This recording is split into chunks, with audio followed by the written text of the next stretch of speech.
Good morning and welcome to Unity of Reading's Sunday message, August 9th. I'm Reverend Nancy Clark, and this is Unity of Reading. Today's daily word is appreciation. I'm grateful for the good in my life. Today I take time to appreciate the abundance that surrounds me. I notice the beauty of the natural world, the talent and dedication behind the music and the art I enjoy, and the skill and commitment of the people who work to maintain a safe and orderly world. The more I focus my attention on everything I have to appreciate in my life, the more I notice every blessing. I'm eager to share the gift of appreciation, so I give my full attention to someone I care about as I share a meal or a favorite activity, or simply a quiet moment together. Feeling grateful for my life's blessings, I feel renewed appreciation for the love and the beauty that enriches my life. And from Luke 10:23, now turning to the disciples, Jesus said to them privately, "Blessed are the eyes that see what you see." So we teach in Unity, as many spiritual masters have taught us, that we create our reality through our own thinking. Sin, then, is an error in thought, not in action. As a reminder, the activity of our thinking is the foundation of Unity's third principle, which articulates that we are creating our reality through the thoughts and feelings we allow to dominate in our consciousness. As a practical matter, we are what we think we are. However, all too often, what we think we are falls short of who we are and what we are in reality. Given the foundational importance of thinking to the quality of our lives, it is almost inconceivable that we do not place more importance on how we think in the course of our education. As Eric Butterworth puts it, it is rare in education that we are introduced to the process of how to think. The mind is dealt with, for the most part, as a fact collector and a word dispenser. In other words, we are taught what to think, but only rarely how to think. It is especially surprising that we place such a low priority on educating people how to think, since, in Eric Butterworth's words, we are thought manufacturing machines. Every day we think somewhere around 60,000 thoughts a day, with about 80% of the thoughts being redundant or repetitive, and 80% of those redundant thoughts being negative or fear-based. Generally speaking, we do this all day, day in and day out. There's no other activity in the course of our days that is as productive as the number of thoughts we create on a daily basis. So prevalent is the activity of our thinking that Butterworth suggests that anytime someone asks you what you do, your answer should be, "I'm a manufacturer." It is all too easy to believe that the thoughts we are thinking are produced by the external events we experience in the world. However, nothing could be further from the truth. Students of A Course in Miracles will recognize that what happens in the world has no meaning whatsoever until we decide what it means.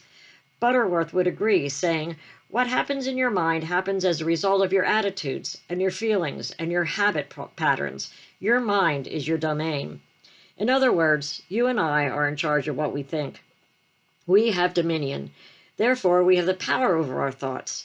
In truth, this may be the only dominion where we do have real power. No one outside of you can make you think anything you are not willing to think. By extension, no one can make you believe anything that you're unwilling to believe. No, external events are just that, external events. They have no power whatsoever to create thoughts in our minds unless we choose to think them. We are in charge and we have dominion. External events do not cause thoughts. We are causing the thoughts, which is why Butterworth suggests that we are manufacturers of thoughts. Students of A Course in Miracles will realize the intersection between its teachings and Butterworth's teachings. Whatever the content of your own thinking activity, whether you realize it or not, you are the one choosing the thoughts. You're also the one deciding what those thoughts mean, which in reality is just another thought. Even your feelings about those thoughts are still yet another thought, and you choose to think. The neutral, but what you think about it is anything but neutral. Lesson 16 in A Course in Miracles states, "I have no neutral thoughts." We tend to think that thoughts have no effect in the world. However, in truth, there are no neutral thoughts. Every thought we have has a meaning for us, and we have assigned that meaning. The meaning is not out there. It does not simply arrive fully formed in consciousness. We form the thought. We assign the meaning. There is no exception to this rule. There is an art to thinking, and there's a path of mastery of that art. However, to successfully walk that path requires that we assume personal responsibility for the activity of our thinking, and that we exercise domain over our thinking. To exercise domain over our thinking does not mean we vanquish or eradicate it, but rather that we see it rightly and choose accordingly. As Lesson 16 in A Course in Miracles points out, thoughts are but big or little, powerful. Thoughts are not big or little, powerful or weak. They are merely true or false. Those that are true create their own likeness. Those that are false make theirs. To become a master at the art of thinking requires that we first rightly understand the purpose of our thinking. With respect to the activity of our thinking, the purpose of practical metaphysics or unity teachings, and A Course in Miracles for that fact, is not to change the world, but rather to change our perception of the world. The art of thinking is not concerned with setting the world right, but rather seeing rightly the world. In this endeavor, we have absolute power and we have dominion. The only variables are whether and when we choose to become master artists over our own thinking. The very first step in the art of thinking is to know that we always have a choice. We can become the master instead of the slave. We can be the creator thinking instead of the reflex thinker. You are a thinker, you are a thinking center within divine mind. Divine mind is our milieu. We are not separate from divine mind. There is only one basic intelligence. Taking responsibility for thought changes our life. But we must know that our thoughts are the cause of all the problems in our life. The entire Bible is filled with stories, when interpreted metaphysically, show our thinking traps. Enemies in the Bible were speaking only about the enemies of our own negative thoughts, our error beliefs and attitudes. Those thoughts and beliefs that keep us out of our own Garden of Eden, our own life of abundance, which we could be living this very moment.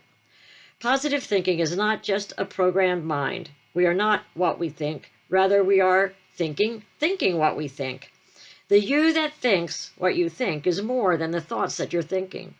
This sounds very confusing, but bottom line is, to make any great changes in life, we must change ourselves, our own thoughts and beliefs which are limiting us. We have to truly realize that experiences do not cause thoughts. Life is not a continuous reaction to what happens outside us. What happens in our mind happens as a result of our own attitudes. Our mind is our domain. Positive thinking is being attuned to your potential. We do not need to program truth into our consciousness, but we need to wake up the consciousness to what already knows the truth. It is working with mind from within versus working with mind from without. It is not filling up the mind, but waking up the mind. It is horizontal thinking versus vertical thinking. The horizontal thinker sees things outside himself and blames his thoughts on that event. The vertical thinker sees things around him and then thinks the thoughts that he wants to see manifested in his life. That is what Jesus was implying when he said, "Live in this world, not of it. Sanctify them by your truth. Your word is truth." The positive person is not the person who never has a negative thought. Even Jesus had negative thoughts, symbolized by Satan or the devil. But Jesus disidentified from the negative thought pattern and said, "Get behind me, Satan."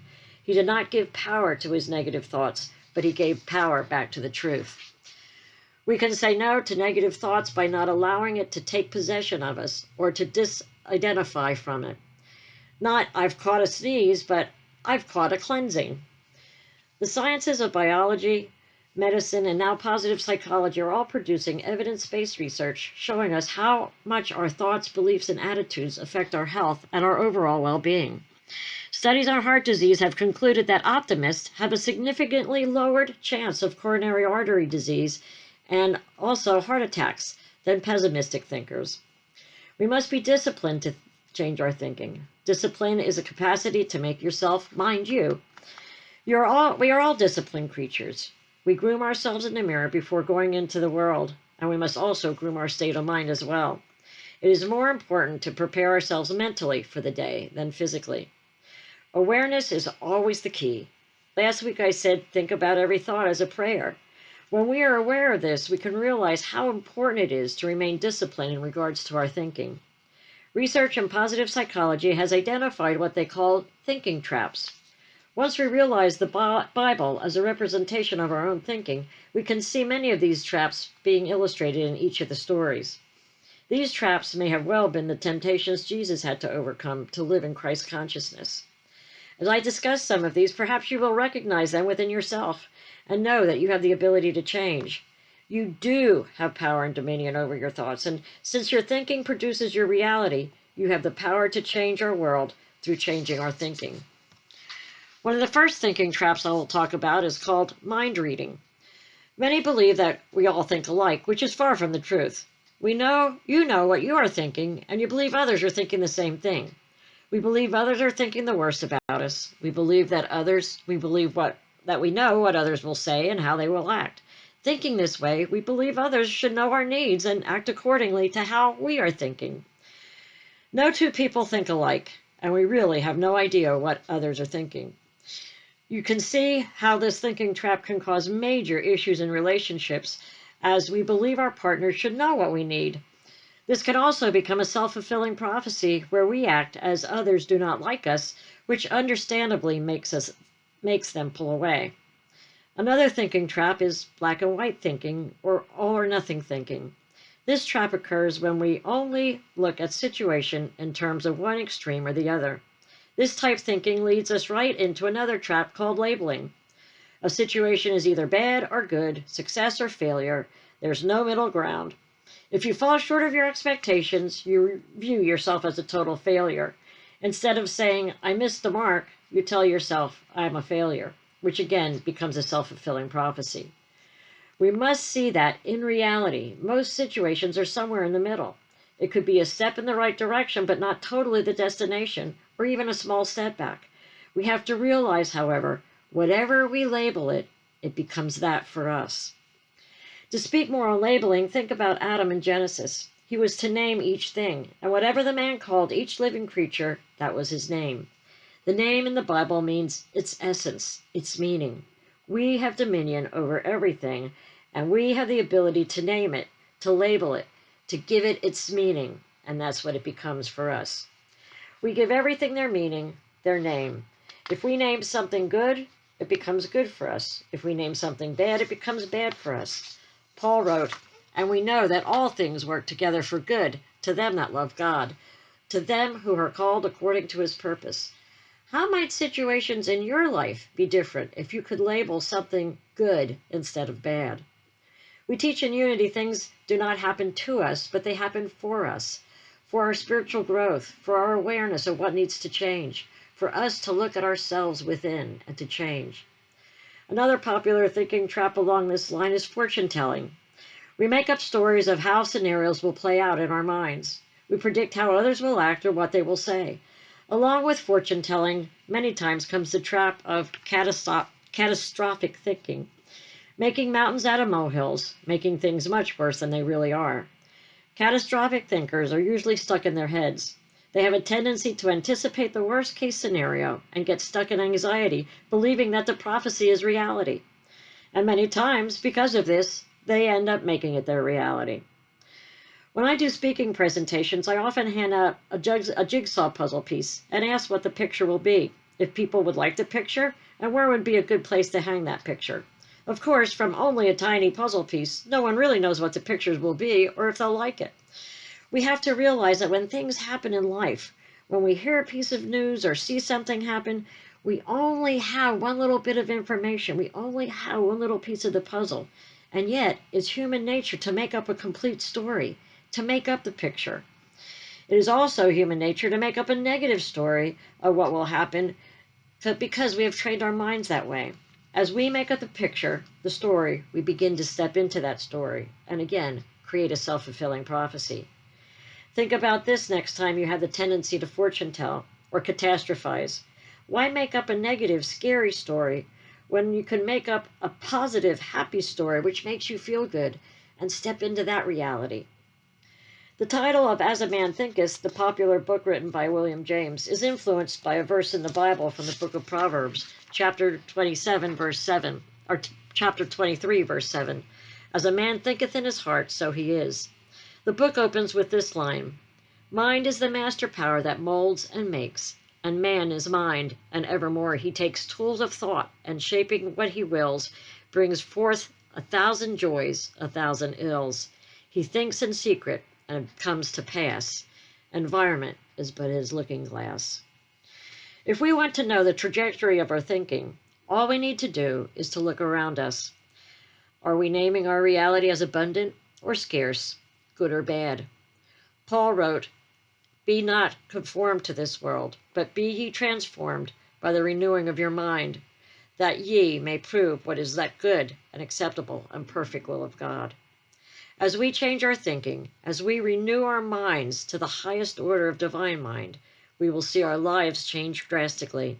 As Paul said, "Let this mind be in you, which was also in Christ Jesus." And so it is. I'll take these thoughts into meditation. So I invite you to get comfortable in your seats, whether you're lying or sitting. Take a few breaths in. Just notice the environment.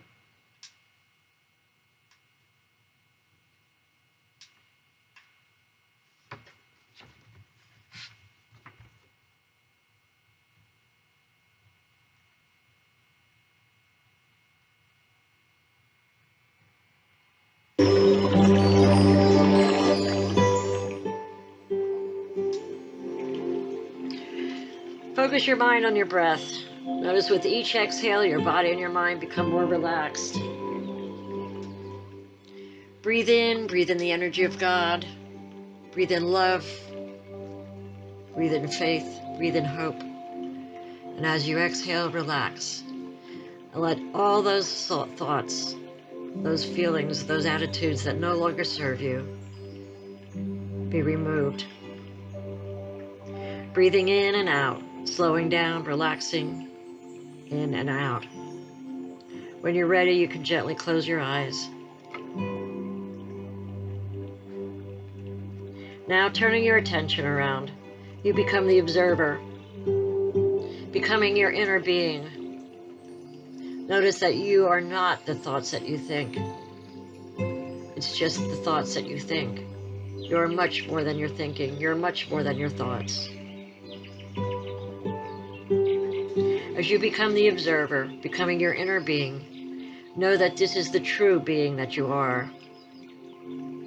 For you are all-knowing. You are source energy. You are magnificent. Be your inner being and focus on your heart. Ask it, what is my purpose? What do I really want? What do I really love to do? You can ask yourself, who am I? And allow those thoughts, the true thoughts, the thoughts from your inner being to fill your mind. I am love. I am prosperity. I am healthy. I am well. I am wise, for my wisdom comes from my inner being. My wisdom comes from the mind of God. I am loved. I am loving. I am lovable.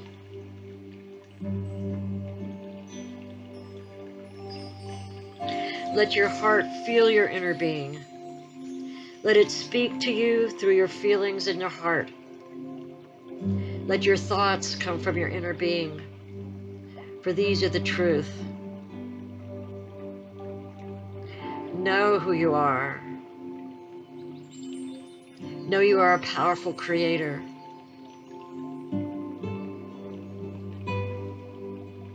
Know that all things happen for you, for your good, for your growth.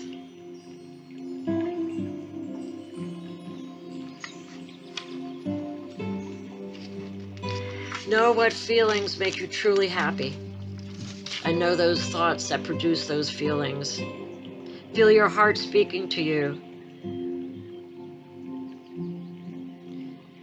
Be conscious of these thoughts coming from your inner being, telling you the truth.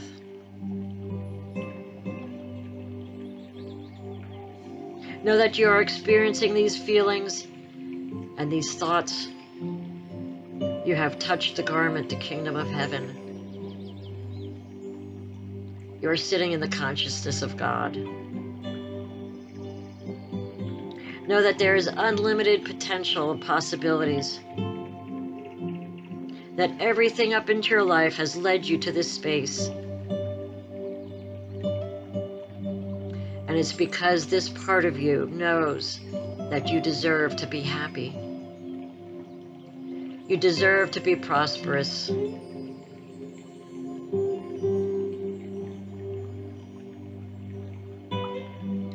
You have the ability to create your own reality.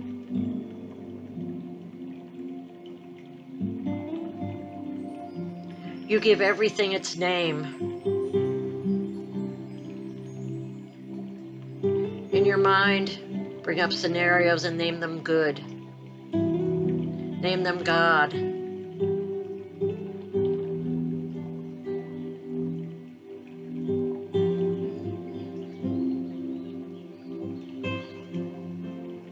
This world is made for you to expand and to express that joy. That is why you are here.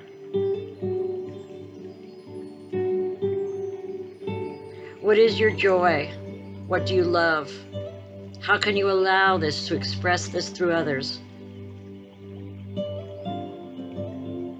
Feel your inner being, your soul, and know who you really are. Feel it talking to you through your heart. Know that the only limitations there are the ones in your thinking, the ones that you're putting on yourself.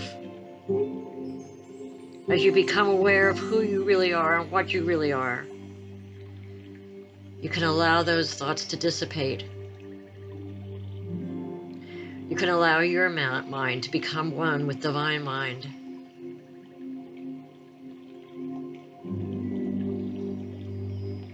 You can have the realization of truth, the realization of love, the realization that all things are good, all things are well.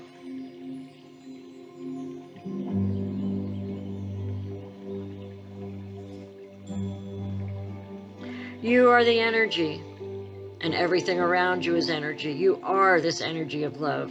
You are joy, you are prosperity. Feel it, know it with every fiber of your body and every cell. Know that love and prosperity is who you are. Through the law of attraction, you create your life the way you want it through your thoughts, through your attitudes, through your beliefs. Allow your inner being to show you the truth.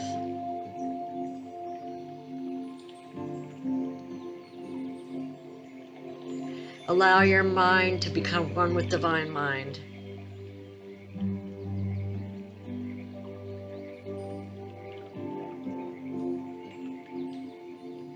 Know truly, truly, no matter what you're going through at this time, all is well. All works out for the good, for those that love God.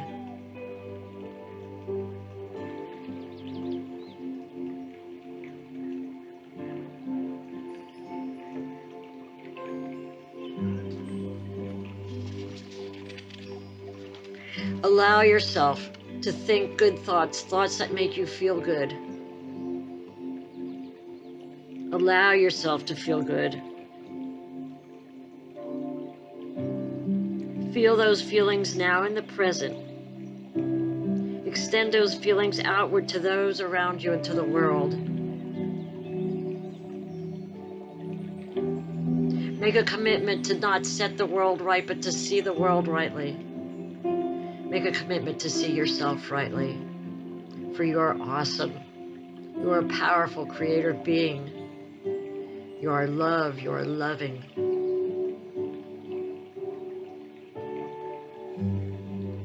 Feel your good feelings. What makes your inner being sing? What makes your heart feel happiness? this is who you are. For it's everyone's true purpose to feel happiness, joy, love. Everyone's true purpose to expand and allow these feelings in all the time, regardless of the circumstances. Feel the love and the joy of happiness just in being and acknowledging your inner being, where that knowing is that all is well. Know that this is where everything starts, inside out. Feel the love and the happiness that is within you all the time, regardless of what is going on around you. And know that as you feel these feelings, the world around you will change to match those feelings. Know that the outside pictures will change the more you focus within and focus on the truth, on the love, on the joy, and the goodness.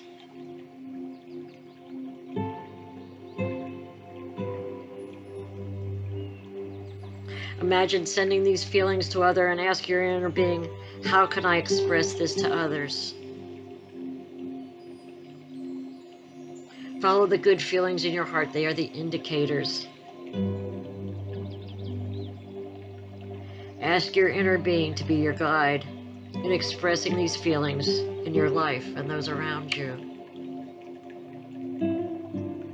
Ask your inner being to speak loudly when thoughts that aren't true come to mind.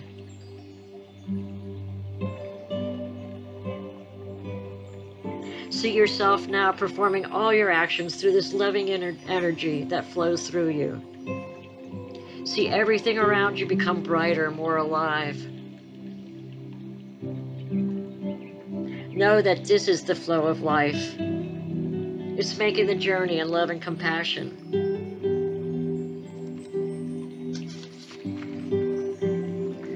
As you hold on to these feelings and commit to living life through these feelings of Christ consciousness, give gratitude for the miraculous changes happening this very moment as you make this commitment.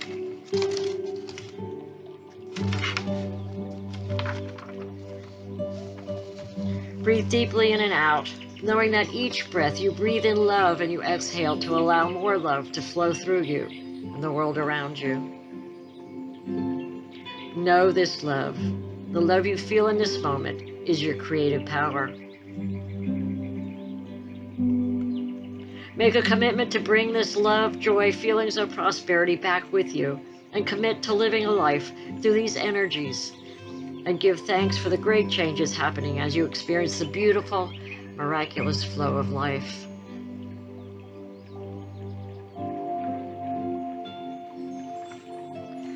And now as you begin to feel your body, you can wiggle your toes, shift your weight, but maintain these feelings of love, compassion, joy, and prosperity. Make a commitment to see through these feelings, to see the world differently, to see the world rightly, to see the world through love, compassion, and joy.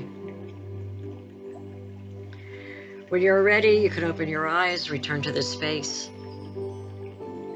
knowing that you are allowing the flow of life through you and that all truly is well. And so it is. Amen.